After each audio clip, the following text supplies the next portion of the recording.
Dustin Ashby with you back on the Back Nine, ESPNBack9.com. And hey, we're going to bring to you some products, some services, and some people that can really help you with your golf game. And we're now joined by Jeff Pelizzaro.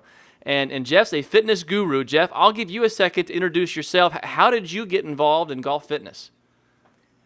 Basically, I'm a physical therapist by schooling, by training, and over the years, I worked a lot in the clinical setting, orthopedic setting, and had the opportunity to switch over more to the golf fitness side, or really the fitness side, and worked under a lady by the name of Allison Teege, who she basically started personal training on tour, working with golfers, and I was able to learn from her and really understand, the swing, the mechanics of the swing. I'm not necessarily a golfer. I didn't grow up golfing, but have since become to love the game. And so learned a lot about the swing, but more from I'd say the anatomical view, the biomechanics of the swing, not necessarily ball flight, what your divot looks like, but, posture. Is the body moving the way that it should? Is it moving efficiently? And, looking at people, the way that they swing, are they going to injure themselves that way? And so over the past several years, I've really just been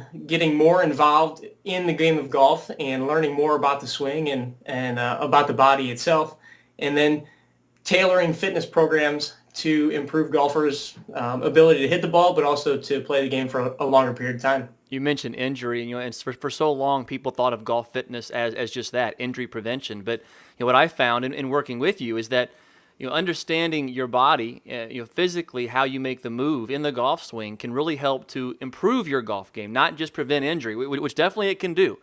But the knowledge that one can gain by understanding how their body moves, sequencing in the golf swing, can really help to improve their golf game. Absolutely. I found that the video, being able to video yourself, not all the time, but every now and then seeing what your swing looks like gives you a lot of great feedback as far as, am I really doing what I think I'm doing? Do I really look like the guys on tour like I think I do? And for most of us, and Dustin, you'll agree with this, I'm sure, that, we look at it and sometimes we're a little disappointed in the fact that we don't look like Adam Scott when we're swinging the club. But, knowing what you're trying to do and knowing what your body can actually do in the swing, some of us have physical limitations that are really going to restrict what we can do. And if we're trying to do something that our body just won't let us get to, or a position we're not comfortable with, or that we experience pain in, our body's not going to let us do that. And so we need to figure out how we can get past those barriers. It's so humbling. It really is when you see your video or your swing on video for that first time. But I encourage every golfer out there watching this to do that, because you're going to get some amazing feedback. And look, knowing the reality of the situation that's the first step to being able to get better, and then being able to ask for the right kind of help and how can you improve, just as far as your golf swing. You've got to be able to see it before you can truly conceptualize what needs to happen next. Practicing one way is great, but to practice the perfect way, perfect practice. Not just pounding balls like I did for years, but really understanding what to work on. That's where you begin to get better and get better faster. But what I've found is that I truly can't get in certain positions that I need to get into, not because of a poor golf swing, but really it's physically I'm unable to get in those positions. So until I address that, I'm never going to be able to repeat a good swing. Absolutely true. For the longest time, I think through traditional golf instruction, we've been told where to put the club. We've been told what to do with our body. But I think over the past couple of years, especially with organizations like TPI coming about and making people more aware of the fitness part and really the medical part of it.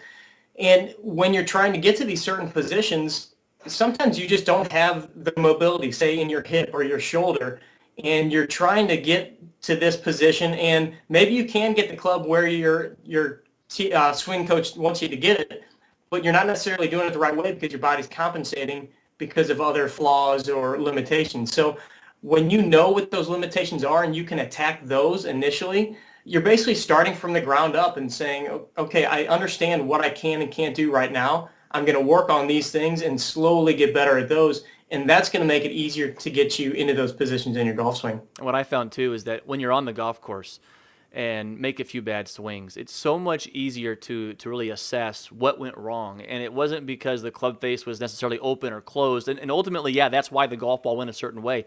But why was that the club face open or closed? And it might not have been, purely path. It might have been the sequencing of my body moving, which body part was making me turn, and the weight transfer and things like that. And I learned that really through you. Man, look, I played golf for 20, 25 plus years. I'm 30 now, 30 plus years. And learn to feel the game. I learned to put the club face on the golf ball, make the golf ball go a certain way, but I wasn't always as consistent. And the meat and potatoes part, I always said I've got to get better with the meat and potatoes, the ball striking, the consistency, and so much of that I've learned now over the years in working with you really comes with understanding what part of your body is putting that golf club in that position to make that good contact. Absolutely. And, I think especially the younger guys or the more talented guys, like you mentioned, you're able to feel out the game a little bit. Well, golf's a game that people want to play for 30, 40, 50 years. And that timing, that consistency, that feel isn't always going to be there. And, so knowing what your body's going to do and what you want your body to do and being able to feel the different pieces. And say that ball went off right. The club face was possibly open or you had a bad path coming into the ball, but knowing what you did in your swing and being able to feel that, I think, is so important. And I think that when we start getting guys in the gym and they start understanding different exercises and different muscles and knowing a little bit of anatomy, and they learn what it feels like when a certain muscle contracts or when you put them in the right spot and teach them how to really get there and they know what that feels like, then they can assess, hey, did I get in that spot when I took that last swing?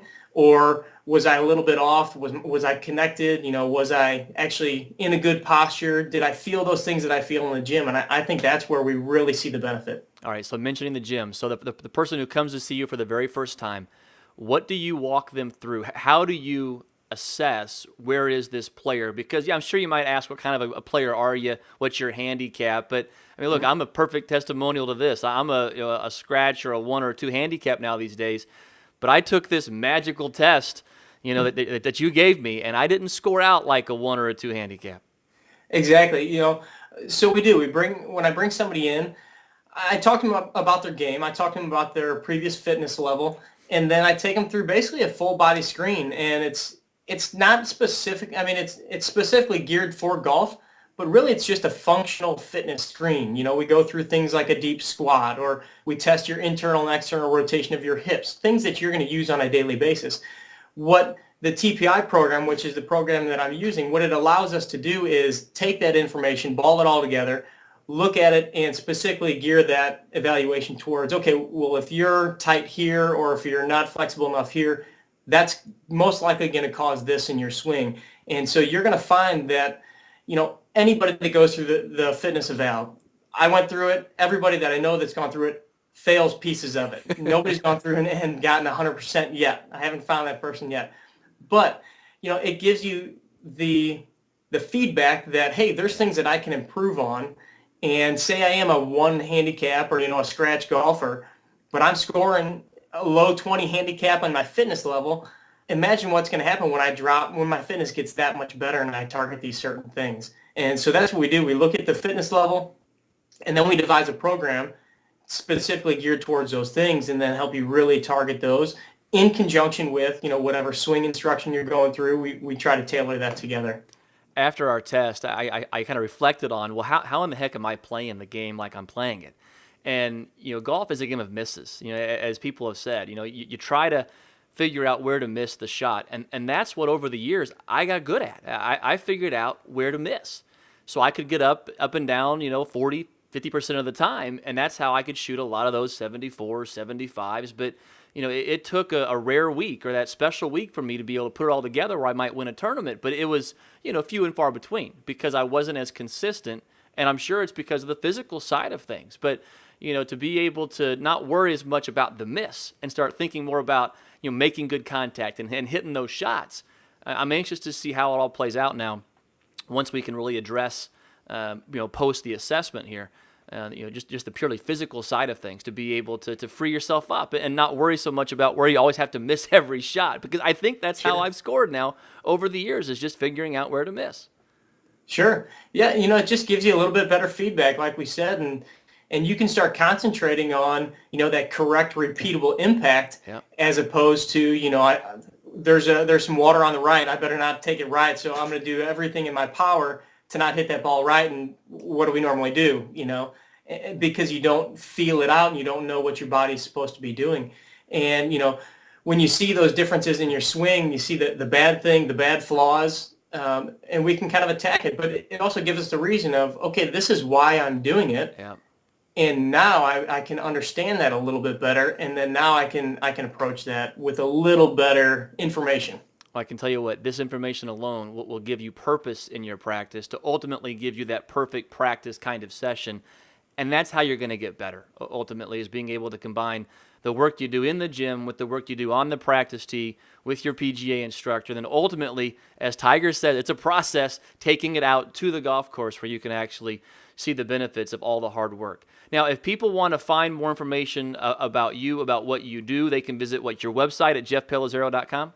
Yeah, just go to my blog. Just kind of launched it. It's jeffpelizzaro.com. You're going to find a lot of articles that I'm writing, and I'm continuing to write, as well as some of the stuff we're doing for the back nine. Yep. You're going to find articles on golf and fitness, and then just some more information about our program and what we have to offer for you guys. Well, you can check it out again, espnback9.com and or jeffpelizzaro.com.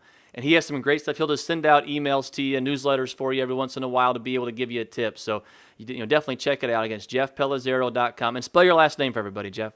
It's Pelizzaro. I know Perfect. It's a little tough. It's been butchered many times over the years, but it's the name I got, so that's what I'm using. Well, it's going to make you famous someday, right? So espnback9.com or jeffpelizzaro.com. Jeff, thanks so much for the time, man, as always, and we look forward to getting back to the grind. Awesome. Thanks, Dustin.